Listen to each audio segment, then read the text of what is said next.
चलिए खबरें विस्तार से भी जान लेते हैं। जोधपुर के छात्रों ने सड़क पर भटकने वाले बेजुबानों के लिए एक ऐसी पहल शुरू की है जिसे देखकर हर कोई उन्हें सलाम कर रहा है। ये रिपोर्ट देखिए।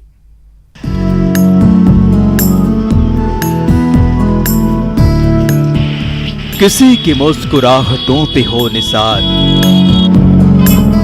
किसी का दर्द मिल सके तो ले उधार, किसी के वास्ते हो तेरे दिल में प्यार, जीना इसी का नाम है। अपराध के शहर जोधपुर में छात्रों की एक पहल मानवता की मिसाल बन रही है, बेजुबानों के लिए वरदान साबित हो रही है। उन बेजुबानों के लिए जिनके प्रति समाज का एक तबका हिकारत की भावना रखता है, उन स्ट्रीट डॉग्स के लिए खाना सड़क पर डालकर चला जाता है। इस बात से बेफिक्र सड़क पर डाला खाना उन बेजुबानों को संक्रमित कर सकता है। स्ट्रीट डॉग्स के लिए दया भाव रखने वाले 4 छात्रों ने शहर में डू लिटिल वेलफेयर सोसाइटी बनाकर काम शुरू किया। ग्रुप ने स्ट्रीट डॉग्स को भोजन पात्र में रखकर उनको खिलाने की मुहिम शुरू की है। रोड पे ना ऐसे ही लोग है ना जमीन पे ना डाल देते थे, तो हम लोगों ने ये फीड बॉक्सेस का किया। तो फिर इसमें हम लोगों ने सरदारपुरा और सारा एरिया कवर किया है, तो उसमें आप इसमें डाल के इन लोगों को खाना खिला सकते हैं। इसके अलावा इन छात्रों ने जेब खर्च से स्ट्रीट डॉग्स के गले में रेडियम का बेल्ट लगाना शुरू किया ताकि अंधेरे में कोई गाड़ी इन बेजुबानों की जान न ले ले। सोसाइटी के लिए और उन जानवरों के लिए जिनके बारे में कोई नहीं सोचता, उनके लिए सोच रहे हैं, अच्छा इनिशिएटिव ले रहे हैं। मैं काफी टाइम से इनको देख रहा हूँ, फॉलो कर रहा हूँ। डू लिटिल वेलफेयर सोसाइटी के बैनर तले काम करने वाले 4 छात्रों ने अनलॉक 1 से इस काम को शुरू किया था।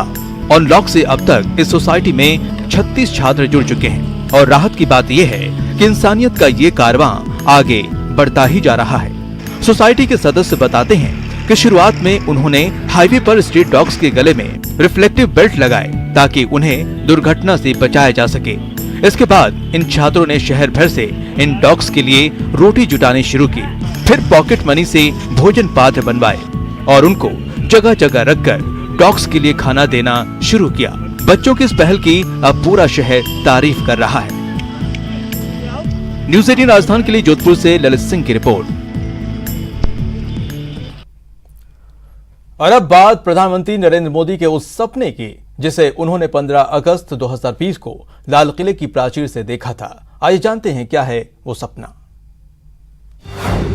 पीएम मोदी का सपना हो रहा साकार, सरहद पर साकार पीएम मोदी का सपना।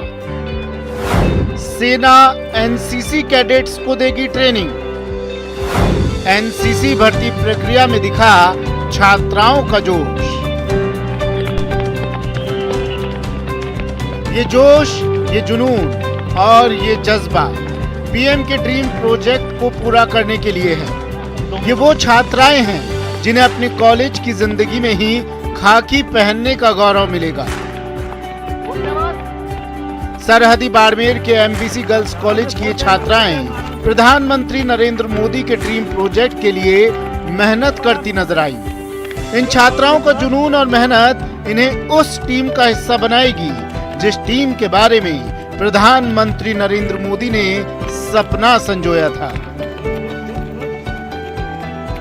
एयरफोर्स है, पुलिस है वगैरह, इसमें भी ये सब दौड़ वगैरह होती है, तो हमें पहले से भी एक्टिव रहना चाहिए। इससे एनसीसी से ये फायदा है। सर मैं ही हूँ और मेरे पिताजी से मुझे ये प्रेरणा मिली है। सुबह मैंने तो मना किया था पिताजी को, फिर मेरे पापा ने बोला और मुझे गाइड किया। इसलिए मैंने पापा ने बोला कि ये इसमें ऐसे लड़का कुछ नहीं होता, ये हमारे लिए ही सही है। और जैसे आगे कोई एग्जाम वगैरह होते हैं उसमें भी ये फायदा है, जैसे एयरफोर्स है, पुलिस है, उनमें भी ये फायदा ही होता है। सर बहुत खुशी है इसकी।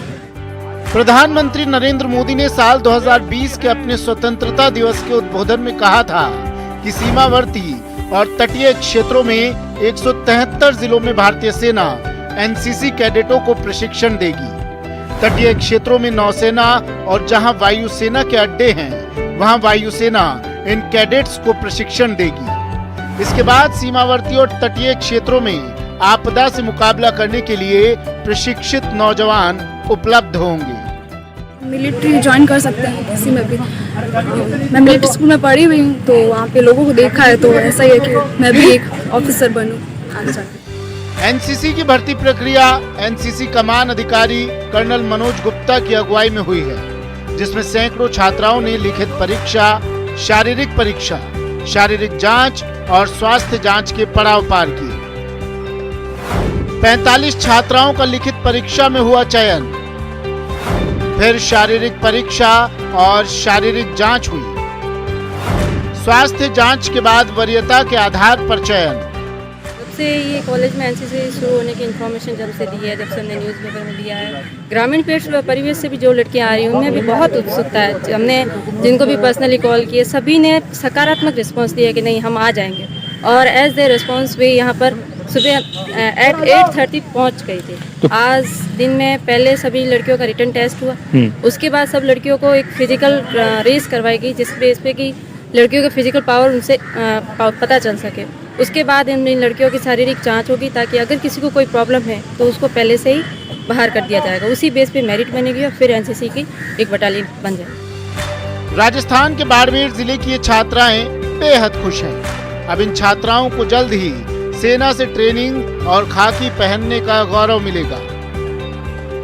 बाड़मेर से न्यूज़ 18 के लिए प्रेमदान की रिपोर्ट।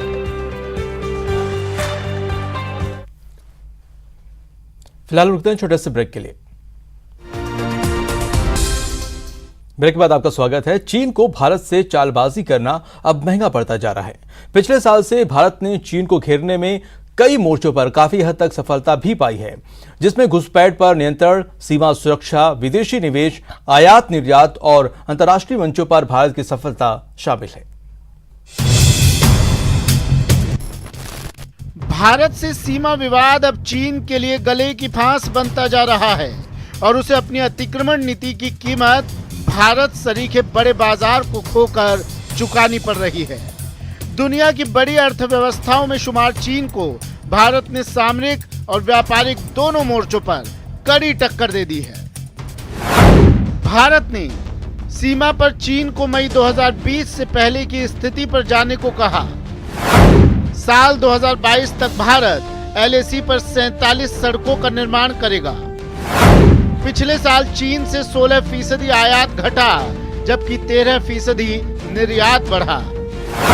भारत में चीन का निवेश घटकर $163.77 मिलियन तक आया।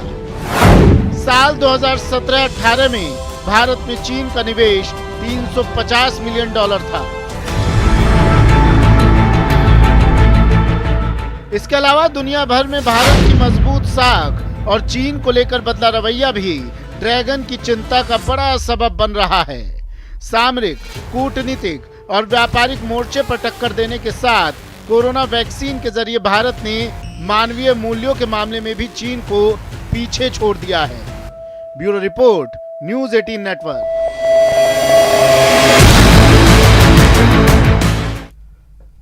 दुनिया भर में कोरोना संक्रमण ने कोहराम मचा रखा है, लेकिन भारत में कोरोना को लेकर स्थिति लगातार सुधर रही है। दवाई और कड़ाई दोनों के साथ लोग अब कोरोना संकट से निपट रहे हैं।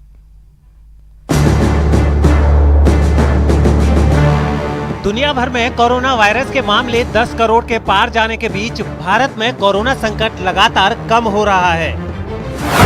पिछले 24 घंटे में कोरोना के 12,689 नए मामले मिले हैं।